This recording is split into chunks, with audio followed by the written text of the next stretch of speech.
रात के 10 बज चुके हैं, तुम्हारे मोस्ट ऑफ द इंपॉर्टेंट काम हो चुके हैं, स्कूल कॉलेज जॉब वगैरह जो भी करते हो।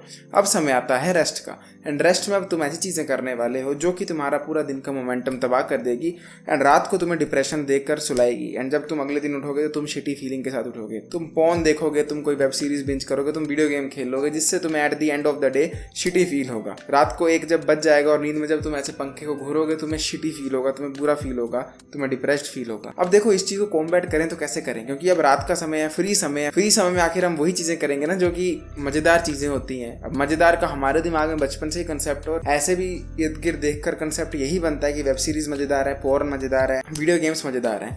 इशू ये है कि पोर्न वगैरह को तो फिर भी डीमोनाइज करते हैं यूट्यूबर्स और मेन स्ट्रीम मीडिया वगैरह की बुरी चीज है। ये वेब सीरीज कंजम्पशन को, ये मोबाइल को एंडलेसली चलाने को, ये वीडियो गेम्स को खेलने को इतना डीमोनाइज नहीं किया जाता। एंड हमें फील होता है कि यार अब पूरा दिन मेहनत मार ली है, चलो रात को ये चीजें करता हूँ। I offer you an alternative, ऐसी चीजें बताऊंगा जो कि तुम अपने फ्री टाइम में कर सकते हैं। एंड उसके बाद तुम्हें प्रोडक्टिव फील होगा, अच्छा फील होगा, एंड तुम अपनी रियल लाइफ में ज्यादा इंप्रूव हो जाओगे, तुम अपनी रियल लाइफ में ज्यादा विंस एकत्रित करोगे, तुम बेटर ह्यूमन बीइंग बन जाओगे। एंड अगले दिन की सुबह तुम्हारी बहुत फीलिंग प्राउड इंडियन आर्मी वाली होगी, तुम्हें दिल से खुशी होगी अपने ऊपर। Feeling proud Indian army.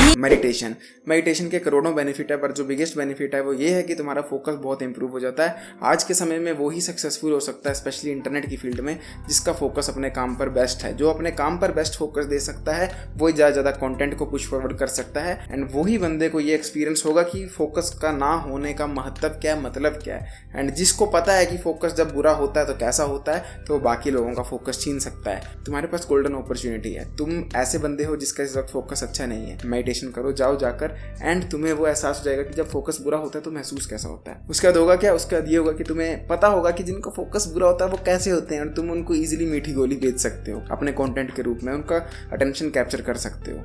So make sure तुम अपनी मेडिटेशन पर वर्क जरूर करना। मेडिटेशन तुम 1 सेकंड से 1 घंटे के बीच में कितनी भी देर कर लो, पर लेकिन करना जरूर, एंड धीरे धीरे हैबिट को बिल्ड करना। रात को तुम हमेशा फ्री होते हो, रात को सोने से पहले मैं कहूँगा एक बार मेडिटेशन कर ही सोना, एंड एक बार देखना तो सही क्या चेंजेस आते हैं लाइफ में, क्या बदलाव आते हैं और लाइफ कितनी ज़्यादा बेटर हो जाती है। Number 3, walking. देखो वॉकिंग एक ऐसी चीज़ है ना जो कि अपनी बॉडी के नर्वस सिस्टम पर इफेक्ट ज़्यादा नहीं डालती है। अब तुमने ये चीज़ ही पहली बार सुनी होगी मोस्ट ऑफ यू ने कि नर्वस सिस्टम पर इफेक्ट क्या होता है।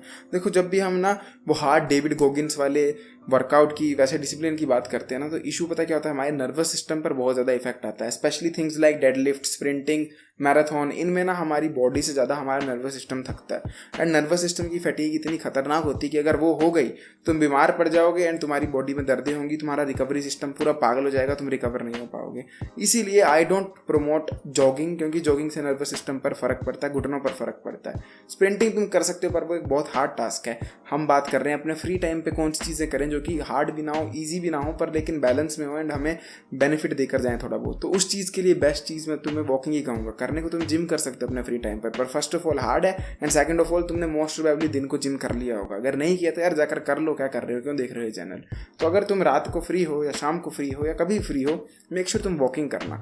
वॉकिंग के लिए तुम छत पे जा सकते हो अगर रात हो गई है बहुत। अगर डर लगता तो अपने कमरे में ही वॉकिंग कर लो, अपने बेस्ट फ्रेंड, गर्लफ्रेंड या फिर कजिन वगैरह किसी को फ़ोन करो एंड वॉकिंग करो। एम करा करो दिन में तुम 15 से 20 हज़ार कदम चलो। अगर तुम उतने चलते हो तुम्हें फैट बॉडी पे आसानी से नहीं चढ़ने वाला है, एंड तुम ज़्यादा खाना खा सकते हो, वो बहुत अच्छी चीज़ है। ऊपर से हार्ट की हेल्थ भी बहुत ज़्यादा अच्छी रहेगी बुढ़ापे तक, कोलेस्ट्रॉल वगैरह नहीं बढ़ेगा तुम्हारा। एंड वॉकिंग का जो सेकंड बिगेस्ट बेनिफिट है वो भी फोकस का है। तुम 2 तरह की वॉकिंग कर सकते हो। एक तो कर सकते हो कि तुम गाने सुन रहे हो, वो भी फायदेमंद है, मज़ा भी आ रहा है, ठीक है। दूसरी हो सकती है कि तुम पॉडकास्ट सुन रहे हो या फिर ऑडियो बुक सुन रहे हो, वो उसका बेटर वर्जन है म्यूजिक वाले से। उसमें तुम फिजिकल वर्कआउट भी कर रहे हो, मेंटल वर्कआउट भी कर रहे हो, एक तीर से 2 निशाने मार रहे हो। पर इसका जो थर्ड मोर सुपीरियर वर्जन है वो ये है कि तुम वॉकिंग करते वक्त सारा फोकस अपने एक एक कदम पर डालो। हर कदम में जो तुम्हें नीचे फील हो रहा है पैरों के, उसके ऊपर डालो। 2021 में मैं डेली सुबह 5 बजे दूर अपने घर से एक मंदिर पे जाया करता था, पहाड़ पे, कोई 8 किलोमीटर दूर, सुबह शाम 2 टाइम। वहां पर एक पैच आता था, उधर बड़े बड़े पत्थर होते थे छोटे छोटे। वहां पर ना दर्द होती थी पैरों में, ना ही किसी तरह का फिजिकल डिस्कम्फर्ट होता था, पर उस जगह पर ना चलने का मन ही नहीं करता था। मैं कंफ्यूज होता कि ऐसा यहाँ पर है क्या, मेरा मन क्यों नहीं कर रहा है चलने का। बाद में मैंने नोटिस किया कि वहाँ पर मेरा मन इसलिए नहीं करता चलने का और इसलिए फ्रस्ट्रेशन होती है क्योंकि वहाँ पर मेरा फोकस बहुत ज़्यादा लगता है, क्योंकि वहाँ छोटे छोटे पत्थर है, मैं कभी भी गिर सकता हूँ। तो वहाँ पर वो 10 मिनट के पैच है, मुझे पूरा फोकस देना पड़ता है अपने कदमों पर, क्योंकि अगर नहीं दिया तो मैं फिसल जाऊँगा और मेरी मेंटल एनर्जी उससे ड्रेन होती है। क्योंकि बाकी टाइम तो वॉकिंग में मैं कहीं भी ड्रिफ्ट ऑफ हो जाऊँ, किसी लड़की के ख्यालों में, किसी लड़के के ख्यालों में, किसी भी चीज़ के ख्याल में खो जाऊँ और चलता रहूँ तो कोई इशू नहीं होने वाला है। पर उस जगह पर जाकर मुझे पूरा फोकस अपने कदमों पर और अपने आप पर देना पड़ता था, अदरवाइज मैं गिर जाऊँगा या कुछ हो जाएगा। एंड वहीं से मुझे आइडिया है कि क्यों ना मैं अपने वॉकिंग में हर समय ही अपने कदमों पर फोकस डालूँ। ये कहना आसान है, बहुत मुश्किल है। कभी ट्राई करके देखना, तुम 4 से 5 कदम चलोगे एंड उसके बाद भूल जाओगे कि मैं अपने फोकस पैरों पर दे रहा हूँ। ये बहुत प्रैक्टिस से होगा। पर लेट अस जस्ट से अगर तुम इतनी लेवल की कैपेबिलिटी को डेवलप कर लेते हो कि तुम 1 घंटा चल रहे हो और सारे टाइम अपने कदमों पर फोकस रखा, तो तुम्हारा जो मेंटल पावर है, क्लैरिटी है, फोकस है, वो एक साधु के बराबर का हो जाएगा। एंड ये करना आई डोंट थिंक पॉसिबल भी है हम जैसे लोगों के लिए, क्योंकि मैं भी एट द मोस्ट स्ट्रेचेज में 3-4 मिनट के लिए कर पाता था एंड वो भी बहुत मुश्किल था, क्योंकि हर बार फोकस हट जाता है। पर ये एक बहुत अच्छी प्रैक्टिस है। तुम वॉकिंग करते करते इसको अपने रूटीन में ऐड कर सकते हो कि मैं अपने फ्री टाइम पे वॉकिंग करूंगा, फिजिकल बेनिफिट भी लूंगा एंड माइंड के वर्कआउट के लिए पूरा फोकस अपने हर कदम पे डालूंगा, हर एक कण को फील करूंगा जो पैरों के नीचे आ रहा है। कर देखना ट्राई, एक अच्छा एक्सपेरिमेंट ही हो जाएगा तुम्हारे लिए। तुम्हारे देखना ब्रेन की पावर कितनी ज्यादा खर्च होने वाली है। Number 2, your hobby work. देखो, हॉबी वर्क में तुम्हें काम करना अपनी हॉबी के ऊपर, प्रीटी सिंपल। पर लेकिन हॉबी कौन सी? गेमिंग को भी लोग हॉबी बोलते हैं, बिंज वॉचिंग को भी लोग हॉबी बोलते हैं। मैं कहता हूँ हॉबी एक ऐसी चुनो ना जो कि तुम्हें अपने दिमाग के लिए खुशी दे, अपनी अंतरात्मा के लिए खुशी दे, पर लेकिन साथ में ही वो बाकी लोगों से तुम्हें ज्यादा रिस्पेक्ट दिलवाए। ऐसी हॉबीज कौन सी होती हैं? ऐसी हॉबीज होती है म्यूजिक प्ले करना, डांस करना, किसी तरह की ऐसी क्रिएटिव चीज करना जो कि बाकी लोग एंटरटेनमेंट के रूप में कंज्यूम कर ले। उससे 2 बेनिफिट होते हैं कि तुम्हारी सोशल लाइफ इंप्रूव होगी, तुम्हें अटेंशन ज्यादा मिलेगा। अब ये मत बोलना मुझे अटेंशन नहीं चाहिए, सबको अटेंशन चाहिए होता है। एंड साथ में ही तुम्हें क्या पता है कि वो तुम्हारी जो हॉबी है वो कल को प्रोफेशन बन जाए। I mean look around yourself, some of the biggest stars are singers, dancers and जितने भी क्रिएटिव फील्ड में होते हैं ना, एंटरटेनमेंट वाली वो, तो तुम्हें भी ऐसी ही एंटरटेनिंग हॉबी को चूज करना चाहिए। मे भी गिटार, मे भी म्यूजिक, मे भी कॉमेडी, मे भी डांसिंग या कुछ भी इस तरह की जितनी भी फील्ड आती है, स्पोर्ट्स वगैरह, इनको अपनी हॉबी बनाना चाहिए एंड तुम्हें अपने फ्री टाइम पर उन पर वर्क करना चाहिए। मेरी आवाज़ किस वक्त लगी पड़ी है क्योंकि मैं अपने फ्री टाइम पे जो हॉबी है वो होती है मेरी सिंगिंग की। अब मेरे को सिंगिंग करने आती नहीं है, पर मैं सीखने की पूरी ट्राई करता रहता हूँ। क्यों? क्योंकि एक तो मुझे मजा आता है एंड सेकंड मेरे को एक पोटेंशियल दी थी कि what if I become a good singer, future में मैं अनलिमिटेड पैसा छाप सकता हूँ। That is a big dream. Impossible है ऑलमोस्ट कि मेरे साथ ऐसा हो जाए,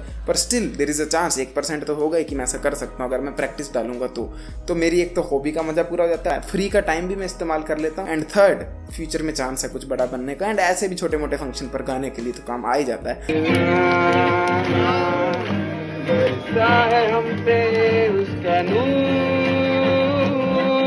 पिया रे पिया, पिया रे पिया रे पिया। तो मेक श्योर तुम भी एक ऐसी हॉबी को चूज करो जो कि लोगों को भी एंटरटेन करे, तुम्हारी आत्मा को भी शांति दे, मे भी फ्यूचर में एक चांस रखे कि तुम्हें बिलियनर या मिलियनर कुछ भी बना दे। I hope you got my point. Number 1, clean your spaces. इसमें मैं भी बहुत बुरा हूँ। इस चैनल पे मैं हमेशा वो चीज़ें बताता हूँ जो कि मैं प्रैक्टिस करता हूँ, पर ये एक ऐसी चीज़ है जिसकी मैंने प्रैक्टिस करना बिल्कुल ही छोड़ दी है। अगर मैं तुम्हें अपना इस वक्त कमरा दिखाऊँ तो तुम देख सकते हो कितना सड़ा हुआ है, मैंने हर जगह सामान बखेरा हुआ है। पर लेकिन मैं ये चीज़ की फिर भी एडवाइस इसलिए दे रहा हूँ क्योंकि मैंने जो आपको टाइम पीरियड बताया अपनी लाइफ का 2021 का, जब मैं मंदिर में जाया करता था डेली सुबह शाम, तो उस टाइम पर मैं अपने कमरे को साफ रखा करता था। And just a couple of days ago मेरे को ये रियलाइजेशन हिट हुई कि तुम्हारे कमरे की कंडीशन कैसी है वैसी तुम्हारे दिमाग की कंडीशन होती है। इस वक्त मेरे कमरे में चीज़ें बिखरी पड़ी हुई हैं। दैट मीन्स मेरे दिमाग में भी इस वक्त करोड़ चीज़ें चली हुई हैं। मेरे दिमाग में भी इस वक्त करोड़ आइडियाज़ हैं, करोड़ रिस्पॉन्सिबिलिटीज़ हैं, करोड़ फ्रस्ट्रेशंस हैं, करोड़ तरह की एक्सपेक्टेशंस हैं एंड ये ही मेरा कमरा रिफ्लेक्ट कर रहा है। तो द फर्स्ट स्टेप जो कि तुम्हारी मेंटल वेलबींग को फिक्स कर सकता है वो है तुम्हारा कमरा साफ करना। एंड आई थिंक मुझे भी ये चीज़ इंप्लीमेंट करनी पड़ेगी अब, एंड अब से मैं करने वाला हूँ। मैं डेली अपना कमरा सोने से पहले उठने के बाद एक बार साफ जरूर करूँगा। एंड यहाँ पर सिर्फ कमरे की बात नहीं, बाय द वे तुम्हारे कंप्यूटर की हार्ड डिस्क किस तरह पड़ी है, सब कुछ बिखरा पड़ा है, फोल्डर्स में है, तुम्हारे फ़ोन की हालत क्या, गैलरी में कुछ भी फोटोज़ पड़ी या एल्बम्स में डाली, तुम्हारे म्यूजिक की हालत क्या, प्लेलिस्ट में या रैंडम पड़ा है, ये जैसा है वैसा ही दिमाग के अंदर है। तो मेक श्योर करना तुम इन चीज़ों को ऑर्डर में लाओ एंड साथ में तुम्हारा दिमाग भी ऑर्डर में आएगा। अगर आप इंटरेस्टेड हो मेरे साथ 1-to-1 कोचिंग कॉल करने के लिए तो make sure check out description, वहाँ पर मैंने 1-to-1 कोचिंग कॉल का लिंक डाला हुआ है। डिस्क्रिप्शन में मेरे डिस्कॉर्ड सर्वर का और इंस्टाग्राम पेज का भी आपको लिंक मिल जाएगा। Make sure you follow and join. I will see you next time. Till then as usual, to cheat everyone, जागते रहो।